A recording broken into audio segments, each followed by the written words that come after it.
What is going on, guys? In today's video I will show you the best Shockwave warrior build in Path of Exile 2. So in this guide I will give you a quick overview of the setup. Then I will explain what skill gems and upgrades should you focus on. Then as well we'll see what is the best gear and how to get it for both the mid game and end game. And then finally we will go over the passive tree, attributes, your skill rotations, and even what Atlas passive should you use, so we would be able to get the highest damage possible and much more. If you are looking for this build on the website, then click my link in this video description or the pinned comment. This setup's main focus is to run and press from 1 to 2 skills and then target big enemy groups to then weaken them and explode. One of the most powerful skills that we have in our arsenal is the Shockwave totem, and as you can see from the gameplay, we are just running into the enemies and one-shotting them without even trying. Also, our ancestral warrior totem and the scavenge plating makes the most out of this by effectively extending the damage of this hit many times over, in order to kill big targets like the bosses or tanky rare monsters. Of course, like most melee builds, the armor explosion was nerfed, but our particular setup wasn't impacted as much as other melee builds, so currently this is by far one of the best warrior builds in the game. If you are looking for a powerful auto AoV machine to target enemies and delete them in split seconds, then this is the one for you. So let me show you the build, and for the main class I have chosen to go with the warrior, and our Ascendancy is the warbringer. Then for the first skill we have the Mage Strike with the support gem called the Rage, Armor Explosion, Magnified Effect, and the Primal Armament. And even after the new changes on how the armor breaker works, the Mage Strike still works perfectly fine, as long as you use it with the cultist Great Hammer. Then second we got the Shockwave totem with Inspiration, Close Combat, and Overpower. Then next we got the scavenge plating with the Precision, Vitality, and Clarity. Next we have the ancestral warrior totem with the Sunder, Super Critical, and Overabundance. Next up we have the Time of the Need with Fast Forward, Herbalism, and Clarity. And finally, for the last one we are using the Hammer of the Gods with Fist of War, Concentrated Effect, Exploit Weakness, and Heft. Most of this setup is structured around using the Shockwave totem and the Mage Strike to delete enemies in split seconds, so we use gems and skills that will support and increase their size and damage, while the rest are powerful buffs and utility skills that usually get activated in the background.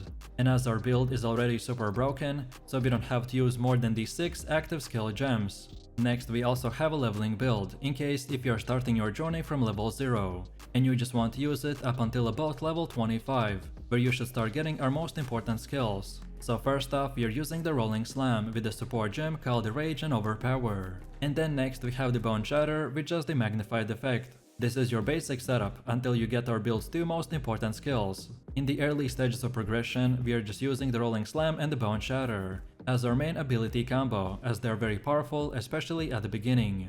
Next up we have our passive tree, and if you're interested in a full in-depth guide on how it works, then check out my beginner guide. So let's take a look at our setup, and we want to start at this melee damage node, and then go like this until we get all of these 4. So Brutal, Smash, Sturdy Metal, and Relentless. Then next up we want to go to this top right side like this, and then go to the left until we get this whole thing, so Ancestral Reach and the Supportive Ancestors. Next we circle back a little, and this time keep going until we reach the Devastation node. Then next up we keep going and take the right side, and then keep going more until we get both of these, so Carving Earth and Hardened Wood. Then now keep moving forwards until the end, and from here we want to get both of these totem nodes. Which side you choose first doesn't really matter as long as you get both of them. And then finally from this point and onwards you can unlock the rest of the nodes in whatever order you prefer. All of these nodes that we got are very useful, but the ones I mentioned have the top priority as they're the most important ones to acquire early on in the game, to make our build functional, and then in the late game to make it even more powerful. Also, as far as attributes go, you just simply want to fulfill your attribute requirements to gear and skill gems, and then spend the rest of your leftover attributes into more strength.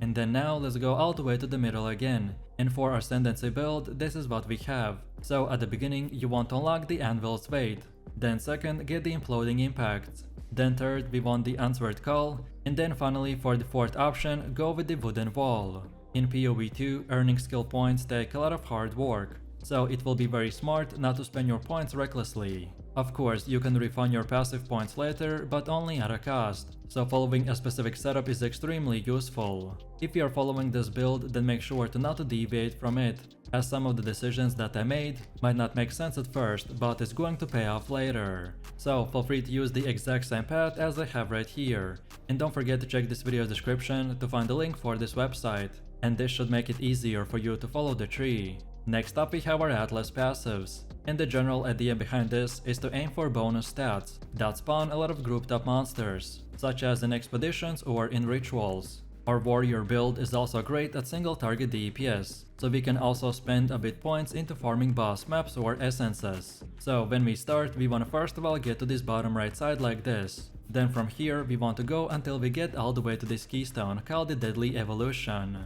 Then next we go back to the middle, and this time take the bottom left side and get all of these passives. And then when all of these are done, then now we go again to the middle and now take the middle path and unlock the rest of the nodes in whatever order you prefer. Next we have our gear. The weapon of our choice is the Cultist Great Hammer, which is special because its base stat does that our strike now deals splash damage to the targets within 1.8 meter range. And as I said, after the new changes to how the armor breaker works, the mace strike will now still work perfectly fine, but you specifically have to use this weapon, or otherwise switch the mace strike skill for something different like the Stampede. And then for bonus stats, we want increased physical damage, more armor, and more levels of all melee skills. Then for the helmet we have the Warrior Great Helm with armor. And for more we want max life, more accuracy, more intelligence, and fire resistance. Then for chest we have the advanced full plate with armor. And for more we need max life, armor, and cold resistance. Then for the belt we have the Rawhide belt with 20% quicker flask recovery. And for bonus stats we want max life, more armor, and +2 to charm slots. Then for gloves we got the Interested gloves with energy shield. And for more we need max life, max mana, and more levels to all melee skills. Then for boots we are using the advanced bronze greaves with armor. And for more we for sure want increased movement speed, and then also max life and resistances like cold and fire. Then for our first ring we got the ruby ring with fire resistance. And for more we'd want add physical damage, more intelligence, and lightning resistance. While on the second one we have the topaz ring with lightning resistance. And for more we need max life, max mana, more strength, and chaos resistance. And then finally for the amulet we got the crimson amulet with life regen per second. And for more we want max life, more armor, more dexterity, and fire resistance. No matter which gear you choose, just at least try to get 75% resistance cap on all 4 elements. This is a starter setup, which should be more of an example of what stats and prefixes to look for. Then next we have runes. During early item progression, most gear is socketed with resistant runes like the Desert Rune, Glacial Rune, or the Storm Rune. However, once your elemental resistances have been capped and elemental resistant runes are no longer necessary, you then want to opt in to increase your maximum life with body runes or consider socketing a soul core. So on our weapon we're using the Iron Rune, then on our helmet we have the Glacial Rune, and then lastly on the rest of our equipment we're using the Storm Rune. And as far as getting this gear goes, by far the best way to get better gear in the campaign is to check the vendor in the town each time you level up, as vendors can change their offerings based on your level. So this is the best way to find upgrades. And then after level 65, you just want to keep continuing repeating your maps until tier 16.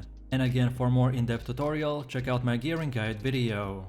Then on top of this, we need to quickly look into the charms. Charms are incredibly useful, as by having the right one equipped at the right time can save you from dying. If you are struggling with certain bosses, then look into what damage type they are using, and then use that specific charm to increase your resistance. For me personally, I like to use the Amethyst charm for chaos damage, then the Ruby charm for fire damage, and finally Sapphire charm for cold damage. But as I said, which one you choose will entirely depend on the enemies that you are fighting, so feel free to experiment and mix and match. And now finally, let's quickly take a look at how this build will work. And to be honest, because of our setup, this build will be extremely powerful, no matter in what order you use your skills. But if you're interested in the most optimized damage rotation, then here it is. So for both clearing and bossing, you want to place down your Shockwave totem, an Ancestral Warrior, which is linked with the Sunder totem. And then you can also use the Mace check to get a bit of extra damage in, and then later to generate rage as well. And finally, when you are at high tier maps and at the full endgame, you'll also be wanting to use the Hammer of the Gods on stunned bosses. But since it relies on having more than just plus levels to all melee skills on your weapon, so it might not deal as much damage for you as it does for other builds. And that's why our main objective will be to focusing on crazy AoE damage and less at single targets. So let me know what you think about this build in the comments below. If you enjoyed this, then you definitely don't want to miss my top 3 best builds video, where I showed even more powerful builds. So click the screen now and I'll see you in the next one.